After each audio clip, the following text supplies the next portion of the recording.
Swimming fast is all about keeping resistance as low as possible. And in backstroke, if the head is moving all over the place, it's going to be very difficult for swimmers to keep resistance low, and that means it's going to be difficult for swimmers to keep speed up. Let's check out a simple and very effective strategy to address that problem. Hi everyone, Andrew here, helping you help your swimmers get faster. The more swimmers can learn to keep the head still in backstroke, the more effective they're going to be with every aspect of their stroke. It's going to be easier to keep resistance low, it's going to be easier to create propulsion, and it's going to be easier to execute their timing. So helping swimmers learn how to have a stable upper body, in particular a stable head, is going to be really effective at improving all their skills. One of the simplest and most effective ways to improve that skill is paddle cap backstroke. Let's check out why head stability is so important for fast backstroke and why paddle cap backstroke is a great way to improve that skill. With most movement as humans, where the head goes, the body follows. So if the head is moving a lot, in backstroke, the body is going to be moving a lot. And if that happens, we've got more movement, we've got more resistance, we've got less speed. And so alignment is absolutely critical for fast backstroke. And usually what people think about is horizontal alignment in the water and keeping everything really level so they're not plowing through the water. But what's also really important is lateral alignment. So side to side movement is going to create a ton of resistance, and it's also going to put those arms in less effective positions to create propulsion. So it's a big problem if swimmers want to go fast. They have to be able to swim straight, and the straighter they can swim backstroke, the faster they can swim backstroke.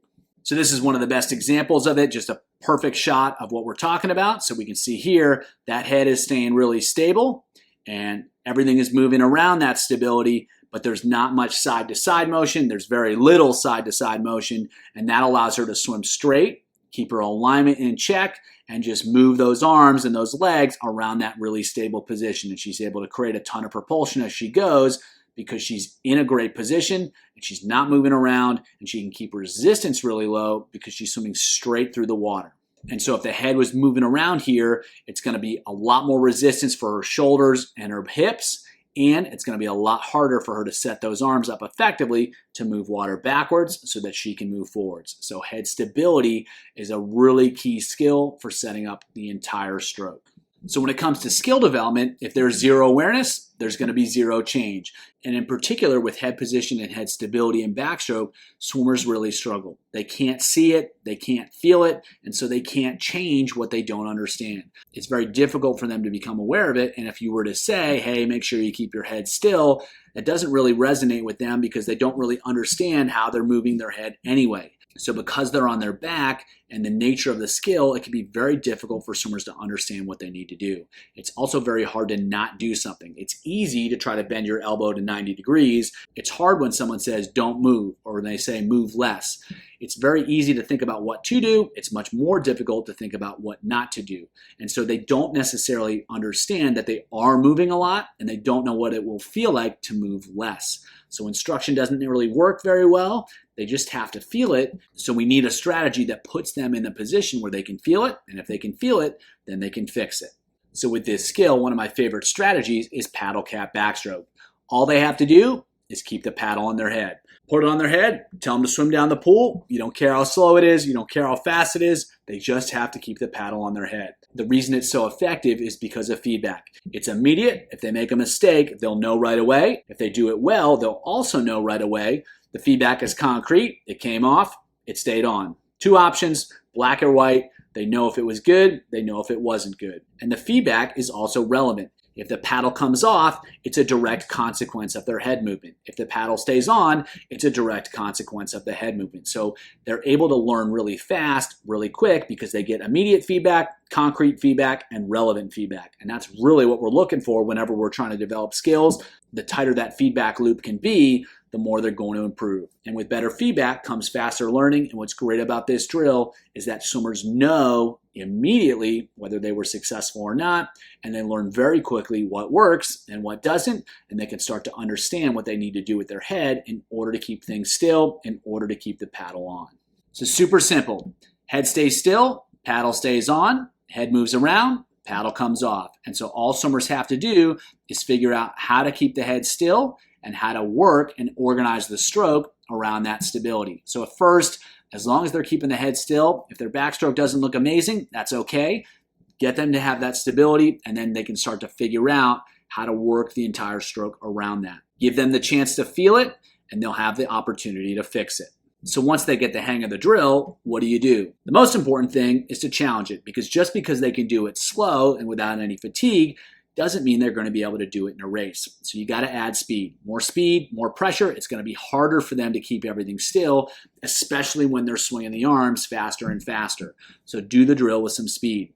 You can also change the stroke rate. The faster the rates, the more difficult it's going to be to keep the paddle on. And likewise, the slower the rates, especially very slow rates, can actually be difficult too. Just like riding a bike is very difficult when going really, really slow. If you have them slow down the rates, it's tougher for them to maintain their body position, and it's tougher for them to keep the paddle in place. You can also add training aids that'll challenge their position or posture. So if you throw a parachute on them or something like that, that's going to make it more difficult to hold their positions, and it's going to make it more difficult to keep everything stable. And lastly, add fatigue. So you can get them pretty tired and then have them do it. That's going to challenge them to execute those skills when they get tired, and they're going to get tired in races, and that's when things tend to fall apart anyway. So the more we can work on that skill in a state of fatigue, the more prepared they're going to be to manage that skill, hold it together, especially at the end of the races when they really start to get tired. Here are a couple sets that put these ideas into practice. First set, they're going to go 4 rounds through, 4 25s, 4 75s. The 25s are paddle cat backstroke with a tempo trainer. The odds are at a slower rate. The evens are at a faster rate. Then they're going to go 4 75s backstroke with a tempo trainer, descend 1 to 4 at the same rate. On the 25s, we'll challenge them to execute the skills both at slower speeds with slower rates and faster speeds with faster rates. And on the 75s, they're trying to get faster without picking up the rate, so they've got to be better and get more out of each stroke. The more aligned they can be, the better they're going to be able to do that. 25s, the slow rates are going to get slower each round, and the fast rates are going to get faster, and that's going to challenge those skills even more. On the 75s, they're going to try to use a faster rate each round and descend to faster as they go. The next set, they're going to go 3 rounds through, a bunch of 25s, and we're working on some speed now. 2 25s paddle cat backstroke with tennis balls. So now they can't use their arms to create stability. They've got to do that through the torso. And so if they're using their arms to be stable, the paddle is going to come right off because they have the tennis balls. They can't create that stability now. First one's build to as fast as possible. Second one is as fast as possible, but they still have to keep the paddle on. So they're going as fast as they can, not just all out, but as fast as they can and still keep it on. Then they're going to go 2 25s. Backstroke, number 1 is minimize stroke count and time. Number 2 is build to fast. And then they're going to go 2 25s again, paddle cat backstroke with fins now. So they're going to be going even faster. Build to fast on the first one, as fast as they can on the second one. Then they're going with the 2 25s again, backstroke, see if they can really execute with a great head position as they move through those 25s. Then they're going to go fins and tennis balls. So it's faster speed, and again, they can't use the hands for stability, so they've got to keep everything locked in on those 25s. Finish up with 2 more 25s, minimize stroke count on number 1, build a fast on number 2, so they're trying to execute great skills as they move through the whole set.